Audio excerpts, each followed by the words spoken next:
Yeah, it's visible. Can you see my screen? Just give Yeah, me a yeah. minute.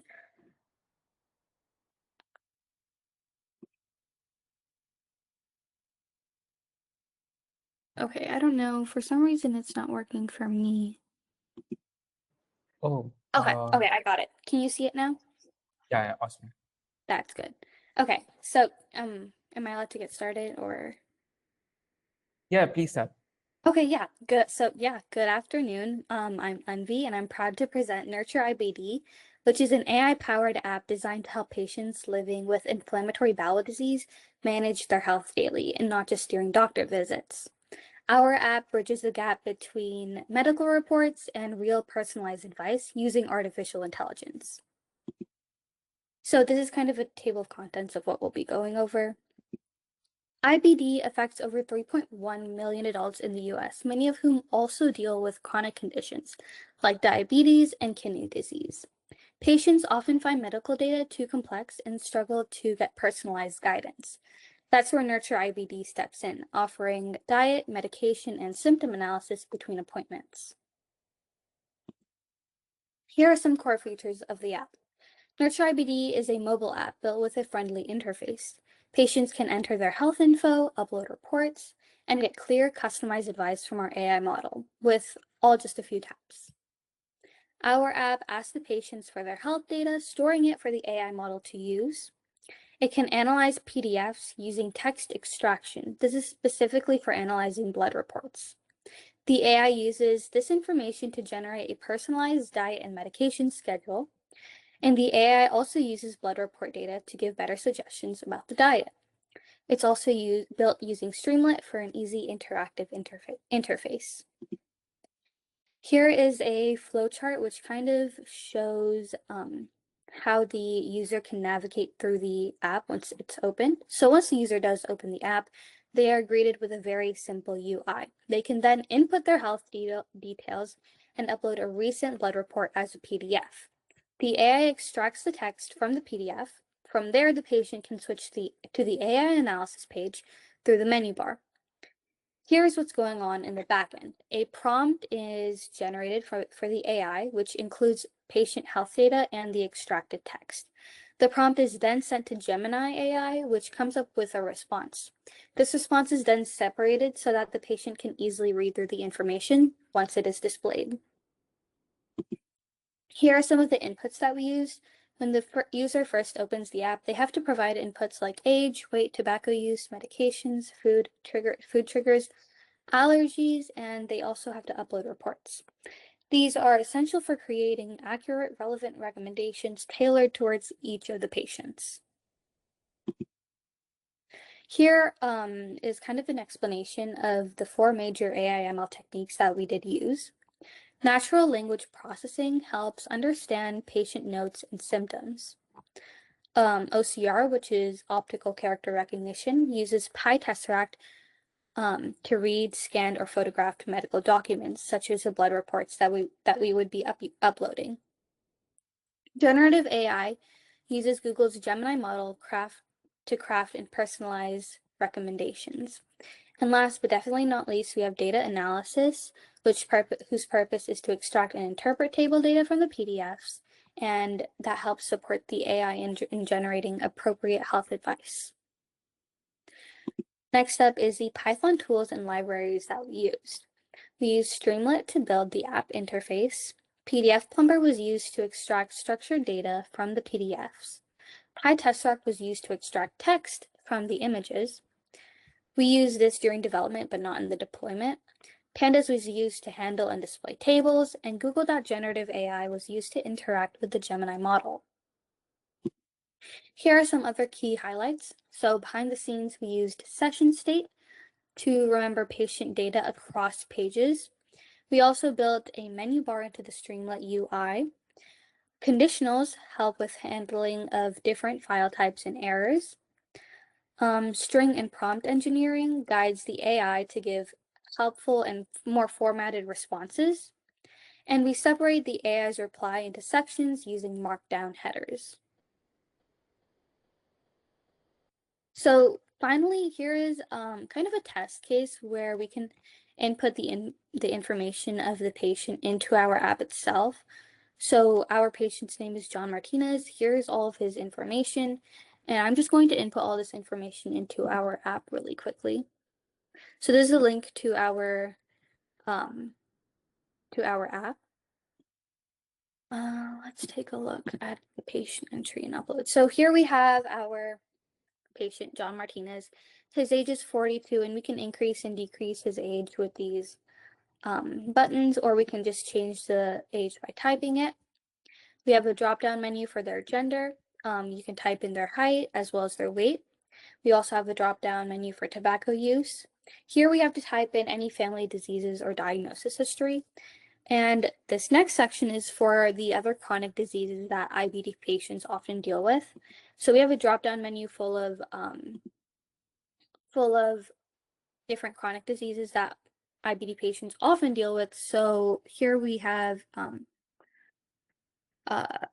chronic kidney disease, which is also something that our patient has. So we can select this and it'll show up in our list. Here we can upload, like, write down whatever other diseases that he has, especially like including the IBD, which he was diagnosed with 5 years ago. We can also include allergies or dietary restrictions so that once the diet plan is created, the AI knows to avoid foods that have lactose and avoid medications with penicillin in it. Additionally, we also have trigger foods. Trigger foods are actually foods that cause flare-ups in the IBD. These flare-ups can cause lots of pain. And so once the patient has identified their specific trigger foods, so for John Martinez, he's triggered by spicy foods, fried foods, and dairy-based dishes. So the AI knows to stay away from those kind of foods when giving a diet plan or diet suggestion. Here is a list of the medications that John Martinez is currently taking. So finally, in this dropdown, we can view the submitted patient info in a more clear and concise format, including all the things that have multiple lines in them and multiple different medications, different diseases, and all that. This next part is my favorite. Here we can upload a blood lab report. So here is John Martinez's blood lab report. And once we upload this, the text is extracted. So here we can view all of the extracted text. And this text is then converted into a more understandable table. So for example, here, if we look at hemoglobin, we can see that it is 7.4%. However, the normal range is 4.0 to 5.6. This shows us that his hemoglobin levels are a lot higher than usual. So based on this, we can infer that the AI is going to suggest some type of medication or any food that can decrease his hemoglobin levels. So from here, we can move on to his AI analysis. Over here, we can view 3 different things: the diet plan that the AI creates, a medicine schedule, and also a blood analysis report. Here, so we can see the personalized diet plan. We're given general principles based off of the information that we inputted, such as, like I said, the hemoglobin levels over here. We can see that his hemoglobin levels were high earlier. So it makes suggestions for that. It also makes suggestions for his ulcerative colitis, as well as his lactose intolerance. Next up, we have foods to emphasize. So good foods that can help in his diseases, that can help him try to be healthier, experience less pain, and stuff like that. So it's talking about eating more lean proteins. Here are also foods to limit or avoid, like spicy foods, which is one of the trigger foods, fried foods, dairy-based dishes, also because he is lactose intolerant. We also see that they suggested high phosphorus foods, which is probably because they found low phosphorus levels in his blood report. And they even gave an option for the meal structure. So he's suggesting regular balanced meals with appropriate portion sizes to help manage blood sugar and weight. So this is just the diet plan. We can also take a look at the medicine schedule. The AI is suggesting to take the following medications, including the amounts in the morning, and then the different medications that he needs to take in the evening, including the amounts. Here we also get important discussion points with the doctor. Because our AI model isn't giving direct health advice, which is not something it should do. Your health advice should always be given by a doctor, and major decisions should be made by a doctor. So our app is simply just giving suggestions. So it's also saying that based off the hemoglobin levels, we should ask the doctor and take a look at that about the different foods and adjusting the medication levels. In this, they also talk about cholesterol management and hemoglobin levels. Last but not least, we take a look at the blood analysis report. This gives a more in-depth overview of what we saw earlier. Here it's already telling us that the hemoglobin level is high, the glucose levels are high, the creatine levels are high. So based off all this information, the AI gives us a well-written explanation as to how these high levels of different materials in his blood can affect him and how, like, why it's happening and all that. So yeah, this is essentially what our app is. It's helping create a diet plan, a medicine schedule, a blood analysis report, given all the patient information. Yeah, I hope you enjoyed that. Yeah, definitely. Yeah. The demonstration was really good, and the project is really detailed. Yeah. The presentation is really clean, to be honest, and it's Yeah. really well thought. So, can you tell me about how you came up with this problem statement? Because this is not a very common problem statement; it's a very well thought one. So, Yeah, of is there a course. background? There is a way. So, me and my team actually had multiple different ideas. I came up with a medicine idea. Another one of my team members came up with the diet plan idea.